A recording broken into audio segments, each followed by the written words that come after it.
दोस्तों, क्या जमीन पर पानी सिदरतुल मुंतहा की जड़ों से आ रहा है?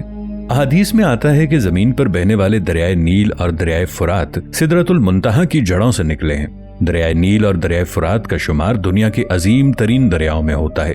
एक अंदाजे के मुताबिक इन दरियाओं की उम्र 30 मिलियन साल से भी ज्यादा है। सवाल यह है कि 30 मिलियन साल से बहने वाले दरियाओं में पानी आखिर सिदरतुल मुंतहा से कैसे आ रहा है? दोस्तों, वीडियो में आगे बढ़ने से पहले पाकिस्तान के सबसे बड़े साइंटिफिक चैनल इफ टीवी को सब्सक्राइब कर लें और साथ मौजूद बेल आइकन को जरूर प्रेस कर दें ताकि हमारी आने वाली वीडियोस आप तक बर वक्त पहुंचती रहें। नाजरीन, जब आप सल्लल्लाहु अलैहि वसल्लम मेराज पर गए तो आपने एक बहुत बड़ा दरख्त देखा। ये दरख्त इतना बड़ा था कि इसकी जड़ें छठे आसमान में पैवस्त थीं और इसकी शाखें 7वें आसमान को छू रही थीं। इस दरख्त का नाम सिदरतुल मुंतहा था। सिदरतुल मुंतहा की जड़ों से 4 नहरें निकल रही थीं। आप सल्लल्लाहु अलैहि वसल्लम ने जिब्राइल अलैहिस्सलाम से पूछा कि ये कौन सी नहरें हैं? जवाब मिला, 2 नहरें जन्नतुल मावा में जा रही हैं और 2 नहरें जमीन पर दरियाए नील और दरियाए फुरात में निकलती हैं। अब सवाल यह है कि सिदरतुल मुंतहा कहाँ है? क्या सिदरतुल मुंतहा किसी दूसरे सैयारे पर है या सिदरतुल मुंतहा किसी दूसरी कायनात में है? ये बात तो कंफर्म है कि सिदरतुल मुंतहा और जमीन के माबैन अरबों खरबों नूरी साल का फासला है। सवाल यह है कि आखिर जमीन से इतना फासला होने के बावजूद सिदरतुल मुंतहा से निकलने वाला पानी जमीन तक किस जरिए से पहुंच रहा है? जमीन पर पानी कहां से आया? ये सवाल हमेशा से साइंसदानों के लिए एक मुअम्मा बना रहा है। एक अरसे तक साइंसदानों का ये ख्याल था कि जमीन पर पानी कीमियाई अमल के नतीजे में वजूद में आया। पानी पर तहकीक करने वाले बहुत से जदीद साइंसदानों का ख्याल है कि जमीन पर पानी किसी दूसरे सैयारे से आया है। 20वीं सदी के आगाज में कुछ साइंसदानों ने यह नजरिया दिया था कि जमीन के बनने के फौरन बाद कई साल तक शहाब साकिब की बारिश होती रही थी। ऐन मुमकिन है कि ये शहाब साकिब अपने साथ पानी जमीन पर लाए हों। सवाल यह है कि अगर दरियाए फुरात और दरियाए नील में पानी सिदरतुल मुंतहा की जड़ों से आता है तो साइंस इस बारे में क्या कहती है? फिलहाल इंसान खला में जितनी दूर तक देख सकता है, कहीं से भी ये इशारा नहीं मिलता कि आसमान से किसी जरिए से जमीन तक पानी आ रहा हो। इधर ये सवाल पैदा होता है कि फिर सिदरतुल मुंतहा से निकलने वाली नहरों का पानी जमीन तक कैसे आ रहा है? हाल ही में कुछ जापानी साइंसदानों ने दावा किया है कि जमीन पर पानी रियोगो नामी सयारचे से आया है। रियोगो नामी सयारचा दरअसल जमीन से 300 मिलियन किलोमीटर दूर एक बहुत बड़ा पत्थर है। ये पत्थर इतना बड़ा है कि इसका साइज जमीन के किसी शहर जितना बड़ा है। ये सयारचा अरबों खरबों नूरी साल का सफर तय करके हमारे निजाम शमसी में पहुंचा है। सवाल यह है कि ये सयारचा जहां से आया है, क्या वो जगह सिदरतुल मुंतहा का हिस्सा है? अब तक साइंस इस बात को तस्लीम ही कर चुकी है कि जमीन पर पानी कहीं और से आया है। आए इस बात को समझने की कोशिश करते हैं कि सिदरतुल मुंतहा की जड़ों से निकलने वाला पानी जमीन तक कैसे पहुंच रहा है। साइंस में एक तस्वुर है जिसे वर्म होल कहा जाता है। वर्म होल कायनात में मौजूद एक दरवाजा समझ लीजिए कि जिसके जरिए करोड़ों अरबों नूरी साल का फासला पलक झपकने में तय किया जा सकता है। अगर एक वर्म होल जमीन पर हो और दूसरा वर्म होल खरबों मील दूर किसी दूसरे सैयारे पर हो तो आप इस वर्म होल के जरिए सेकंड से भी कम वक्त में दूसरे सैयारे पर पहुंच जाएंगे। लिहाजा किसी दूसरी कायनात से जमीन तक पानी का पहुंचना ऐन मुमकिन है। हो सकता है कि सिदरतुल मुंतहा से निकलने वाले दरिया किसी वर्म होल के जरिए जमीन तक आ रहे हों। कुर्बे क़यामत की निशानियों को देखें तो पता चलता है कि जब दज्जाल आएगा तो दरियाए फुरात का पानी खुश्क हो जाएगा।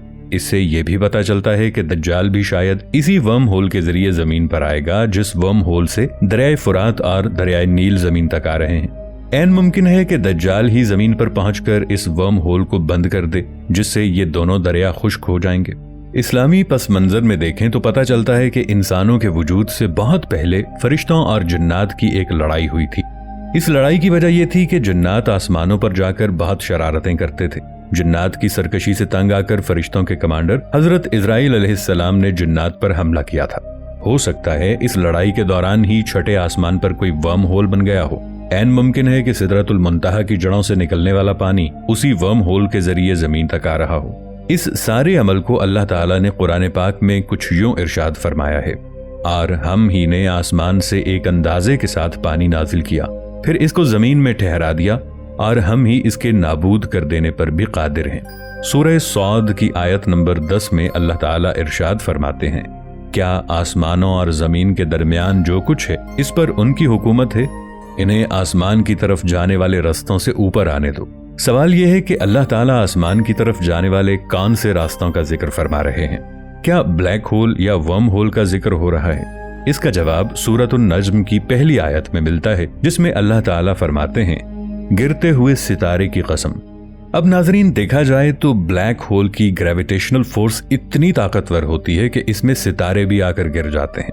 कुरान पर गौर करें तो ऐसा महसूस होता है कि सिदरतुल मुंतहा शायद ब्लैक होल को ही कहा गया है, क्योंकि सिदरतुल मुंतहा का एक सिरा छठे आसमान पर है और दूसरा सिरा सातवें आसमान पर। अब ब्लैक होल्स का दरवाजा भी एक कायनात में और दूसरा दूसरी कायनात में खुलता है। अल्लाह रब्बुल इज्जत ने सूरतुल कहफ में फरमाया है कि कसम है सितारों के डूबने के मकाम की, और अगर तुम समझ सको तो ये बहुत बड़ी कसम है। जबकि इसी मजमून को सूरतुन नज्म में भी इसी तरह बयान किया गया है कि कसम है सितारे की, जब वो डूबने लगे तुम्हारा रफीक ना गुमराह हुआ और न बहका। जबकि इससे अगली आयत कुरानी में वाक़या मेराज का जिक्र किसी हद तक तफसील के साथ किया गया है। खालिक कायनात फरमाते हैं कि सरकार दो आलम सल्लल्लाहु अलैहि वसल्लम अपनी ख्वाहिश के ज़ेरे असर कुछ नहीं कहते, बल्कि ये तो वही है जो उन पर उतरती है, और उन्हें सिखाया जिब्राइल अमीन ने, जो निहायत ताकतवर हैं। दोस्तों, सूरतुल कहफ की आयत पर अगर गौर किया जाए तो ईमान को मजीद तक़वियत मिलती है कि जिस दौर में ये आयत उतरी उस जमाने में ब्लैक होल यानी सितारों के डूबने के मकाम का तसव्वुर तक नहीं था, और शायद इसीलिए अल्लाह रब्बुल इज्जत ने फरमाया कि अगर तुम समझ सको तो ये एक बहुत बड़ी कसम है। और जब मेराज का वाक़या पेश आया और सूरतुन नज्म में फिर उसकी कसम खाई गई, तो वो अहद जदीद के साइंसदानों के लिए एक दावत फिक्र से कम नहीं थी। अब जाके सदियों की तहकीक के बाद हमारी साइंस इस नतीजे पर पहुंची है कि इस कायनात में कुछ ब्लैक होल्स हैं और सितारे टूटकर उन ब्लैक होल्स में गुम हो जाते हैं। लेकिन साइंसदानों ने वाक़या मेराज को बुनियाद बनाते हुए जब ब्लैक होल पर तहकीक की तो हैरत अंगेज इंकशाफात सामने आए और पता चला कि अल्लाह ने ऐसा क्यों फरमाया था कि अगर तुम समझ सको तो ये एक बहुत बड़ी कसम है। और ब्लैक होल्स को देखा जाए तो दर हकीकत इंसान ने आज से 1400 साल पहले ही इस कायनात की तस्खीर मुकम्मल कर ली थी। साइंसदानों का कहना है कि ये ब्लैक होल जिनमें बज़ाहिर रोशनी गुम हो जाती है, लेकिन ये भी तो मुमकिन है कि यही रोशनी दूसरे सिरे से निकलकर किसी नई दुनिया का पता देती हो। स्टीफन हॉकिंग्स के मुताबिक ये किसी दूसरी दुनिया में जाने का रास्ता है, जहां से वापसी भी मुमकिन हो सकती है।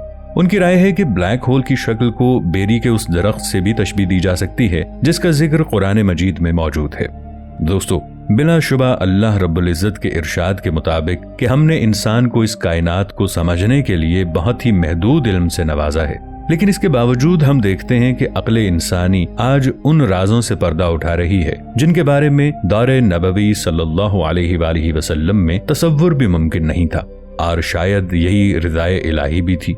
कुछ भी हो, जदीद साइंस ये तस्लीम करने पर मजबूर है कि इस जमीन से आसमान की तरफ जाने का रास्ता मौजूद है, और आज से 1400 साल पहले दौरे नबवी सल्लल्लाहु अलैहि वसल्लम में कुफ्फार जिन बातों का मजाक उड़ाया करते थे, साइंस की नई दरियाफ्तों से आज के इंसान के लिए नामुमकिन है कि वो इस्लाम, कुरान और नबी करीम सल्लल्लाहु अलैहि वसल्लम की हक्कानियत पे कोई शक कर सके।